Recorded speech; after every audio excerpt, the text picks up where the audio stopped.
ముఖ్యమంత్రి గారి సొంత జిల్లా ఆమన్గల్ పోతే పట్టణంలో చెత్తగుట్ట ఉన్నది. దాన్ని తీసేయమని ఆ ఎమ్మెల్యే గారు రిక్వెస్ట్ చేస్తున్నారు, మాలాంటి వాళ్ళం రిక్వెస్ట్ చేసినాం. ఇంతవరకు కనీసం పట్టణంలో పట్టింపు లేనటువంటి పరిస్థితి ఉంది.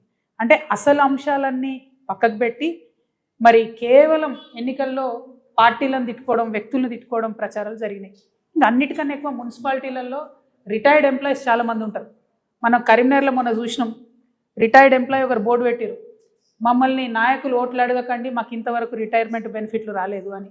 నిజంగా పట్టణాలలో ఉండే బుద్ధిజీవులను నేను అప్పీల్ చేస్తూ ఉన్నాను, దయచేసి మంచి వాళ్ళని ఎన్నుకోండి. ఈ పార్టీ ఆ పార్టీ అని కాదు, వస్తే హంగ్ వస్తుంది మున్సిపాలిటీ, ఇబ్బంది ఏం లేదు. ఎందుకంటే మున్సిపాలిటీలో ఒక దగ్గర బీజేపీ బీఆర్ఎస్ దోతి చేస్తున్నారు, ఒక దగ్గర బీజేపీ కాంగ్రెస్ కలిసి ప్యానెల్ చేస్తున్నారు, రకరకాల అరేంజ్మెంట్స్లో ప్యానెల్స్ అవుతున్నాయి, నష్టమేం లేదు. మంచి వాళ్ళని ఎన్నుకోండి దయచేసి.